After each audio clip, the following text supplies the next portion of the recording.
अस्सलाम वालेकुम गाइस, कैसे हो? उम्मीद है आप सब लोग ठीक होंगे। तो मेरा नाम है कैसर और आप देख रहे हैं कैसर टीवी अपडेट। तो दोस्तों, आज की वीडियो है जिसके ऊपर देखेंगे ये वीडियो कैसी है। देखा जाए तो वीडियो बेसिकली इंडिया से है और ये अदालत का एक वाकया है। मैं इसको वाकया नहीं बल्कि ये एक हकीकत है। देखते हैं ये वीडियो कैसी है। वीडियो की तरफ जाने से पहले आप दोस्तों से गुजारिश है, इस चैनल को सब्सक्राइब करके साथ देखिए बेल का बटन लाजमी प्रेस करें ताकि मेरी आने वाली हर नई वीडियो का नोटिफिकेशन आपको बआसानी मिलता रहे। तो देखते हैं वीडियो।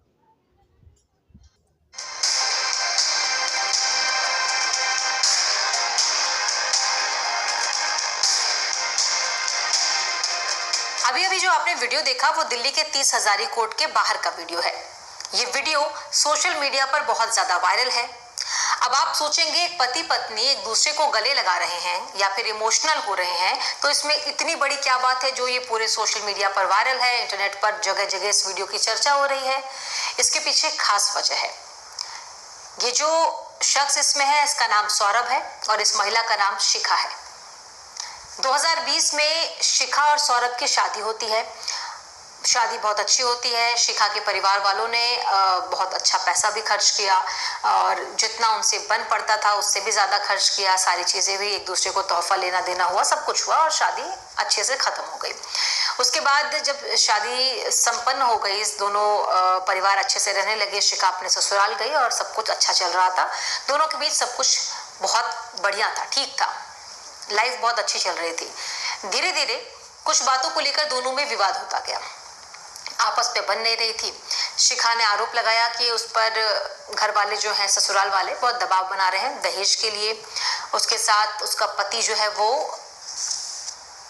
उसको परेशान करता है, उसके साथ घरेलू हिंसा होती है, मारपीट होती है, उसे दहेज मांगा जाता है और मानसिक रूप से, शारीरिक तौर पर हर तरीके से शिखा को ससुराल में परेशान किया जाता है। कुछ दिन सब कुछ ठीक चलने के बाद जब ये शिकायत शिखा ने अपने परिवार को की तो उसके परिवार ने उन्हें वापस बुला लिया और शिखा ने अपने पति के खिलाफ दहेज, घरेलू उत्पीड़न, मानसिक उत्पीड़न का केस दर्ज करा दिया और साथ ही साथ केस दर्ज कराया तलाक का। यानी कि शिखा और सौरभ की 2020 में शादी हुई, कुछ ही महीनों बाद जो है सब कुछ ठीक नहीं रहा और शिखा ने अपने पति के खिलाफ पहले कंप्लेंट दर्ज करवाया और उसके बाद तलाक की अर्जी कोर्ट में डाल दी। अब दोनों का तलाक का केस चल रहा था, तारीख पड़ती थी, दोनों जाते थे। ऐसे में दोनों परिवार जो है, जब इस तरह के केसेस होते हैं तो देखिए मेंटली भी बहुत परेशान हो जाता है परिवार, दोनों तरफ से ही, और फाइनेंशियली भी हो जाता है क्योंकि अच्छा खासा पैसा भी खर्च होता है वकील को देना और बाकी तमाम चीज़ों में भी। तो दोनों परिवार जो है वो इस केस को लड़ रहे थे, तलाक की अर्जी दी थी और तलाक पर ये पूरा मामला जो है वो चल रहा था कोर्ट में। इस बीच गुजारा भत्ता के लिए भी आवेदन किया, गुजारा भत्ता की भी मांग की शिखा ने अपने पति से, और उनका एक नाबालिग बेटा भी है, उसके लिए भी भत्ते की मांग की। नाबालिग बेटे को तो कोर्ट ने 20,000 रुपये महीना देने का हुक्म सुनाया। वो पिता होने के नाते उसकी जिम्मेदारी थी, वो देते भी थे, लेकिन शिखा को जो भत्ता मिलना था उस पर अभी मामला चल रहा था, वो अभी कंप्लीट नहीं हुआ था। तो इस तरीके से ये दोनों पति पत्नी जब जब कोर्ट की डेट लगती थी तब तक कोर्ट पहुंचते थे, एक दूसरे का सामना करते थे। नफरत भरी निगाहों से, जो कुछ महीनों पहले की शादी थी उसमें ही सब कुछ जो है वो खराब हो गया था और कोर्ट की तारीख पर ही अक्सर मिला करते थे। ऐसे में घर की स्थिति, परिवार की स्थिति धीरे धीरे जब खराब होने लगी, फाइनेंशियल स्थिति भी खराब होने लगी, तो शिखा के जो पिताजी हैं उनको अटैक आया और उनकी स्थिति जो है वो गंभीर हो गई। उन्हें एक सरकारी अस्पताल में भर्ती कराया गया। ये बात जब उनके दामाद को, यानी शिखा के पति को, सौरभ को पता चली तो उन्होंने शिखा को फोन किया और पूछा पापा कैसे हैं, हालचाल क्या है, और वो अस्पताल में उनसे मिलने पहुंच गए। जब वो सौरभ ने अपनी पत्नी का हाल देखा, उनके पिता का हाल देखा कि अस्पताल में एडमिट है, एक अच्छे इलाज के, अच्छे डॉक्टर की ज़्यादा ध्यान देने की ज़रूरत है और वो शायद उतना एफोर्ड कर नहीं पा रही थी, सरकारी अस्पताल में ही एडमिट कराया गया था। फौरन ही अपने ससुर की ऐसी हालत को देखते हुए सौरभ ने कहा कि यहाँ से इन्हें अब ले चलते हैं। उन्होंने सारी चीज़ें मैनेज की, एक अच्छे बड़े प्राइवेट अस्पताल में, गुरुग्राम का मेदांता हॉस्पिटल है, वहाँ पर उन्हें एडमिट कराया।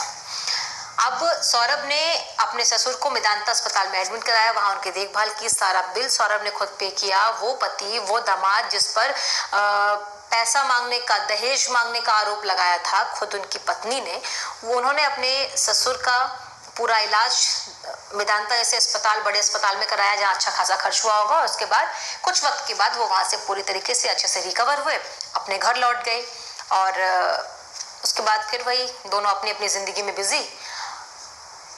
शिखा के पिता। अच्छा, यहाँ पे मैं ये कहना चाहूँगा कि जैसे कि स्टोरी तो मुझे जो इंटरेस्टिंग लग रही है ये जो केस है अदालत का, लेकिन यहाँ पे हैरानगी की बात यह है कि जहाँ पे मैं सोचता हूँ कि जैसे कि बीवी ने अपने वालिद के साथ या वालदा के साथ मिलकर जो अपने शोहर के खिलाफ अदालत में केस किया है, खर्चे का किया, या हालांकि बच्चे का जो खर्चा लग भी गया है, लेकिन फिर भी उन्होंने जो अपने खर्चे के लिए दावा किया अदालत में। लेकिन जैसे ही पता चलता है उसके शोहर को कि मतलब उसकी बीवी होती है, उसका जो फादर होता है, उसको हार्ट अटैक आया है, उसकी तबीयत ठीक नहीं है, लेकिन जैसे ही जाता है वहाँ पे, तो यहाँ से मुझे थोड़ा सा लगता है कि जैसे कि एक ज़ाहिर है ये जो प्राइवेट हॉस्पिटल जो होता है, या फिर यूँ समझ ले वर्सेस मैं कह तो कंपैरिजन अगर हम करें प्राइवेट और जो सरकारी हॉस्पिटल है, तो बहुत ज़्यादा फ़र्क होता है। और जो सरकारी हॉस्पिटल होता है उसमें इतनी जो सहूलियत नहीं होती जितनी कि प्राइवेट में होती है। और जब उसके शोहर ने देखा कि यहाँ जो इनका जो इलाज है, जो कि उसके ससुर हैं, तो उनका इलाज यहाँ पे ठीक से नहीं होगा, और उन्होंने शिफ्ट किया प्राइवेट हॉस्पिटल में, और वहाँ पे जाकर उन्होंने जो मतलब उनका इलाज वगैरह करवाया, या और उसके बाद फिर वही जो मतलब अदालत कचहरी वगैरह में। तो यहाँ से मुझे लगता है कि आगे की जो स्टोरी वो इंटरेस्टिंग होने वाली है, आपने वीडियो को पूरा देखना है। अब पूरी तरीके से फिट थे, तंदुरुस्त थे, अपने घर में थे, अच्छे थे। शिखा इस बात से बहुत खुश थी कि उनके पापा जिनको अटैक आया था वो एक अच्छे अस्पताल में उनका इलाज चला और वो अच्छी तरीके से रिकवर हो गए। उसके बाद दोनों अपने अपने घर चले गए, यानी शिखा अपने पिता को लेकर चली गई और सौरभ अपने घर चले गए।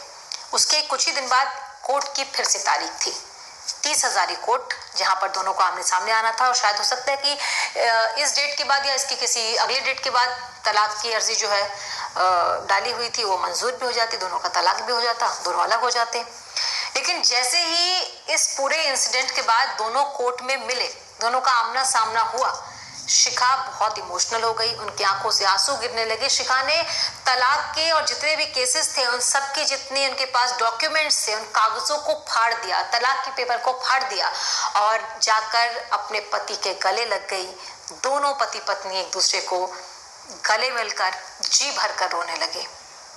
और इस तरीके से एक तलाक का जो केस एक कोर्ट में चल रहा था, बहुत सारे इसमें अप एंड डाउन्स थे, बहुत सारी परेशानियां थी दोनों परिवारों की तरफ से, हर जगह से। वो एक केस जो है बहुत ही अच्छे नोट पर इस कोर्ट परिसर में गले मिलते ही दोनों के खत्म हो गया। यानी कि कागज को फाड़ देने का, तलाक के पेपर को फाड़ देने का मतलब यह है कि शिखा नहीं चाहती है कि वो अपने पति से अलग हो। जो केस चल रहा था उसको वो अब वहीं पर खत्म कर देना चाहती थी।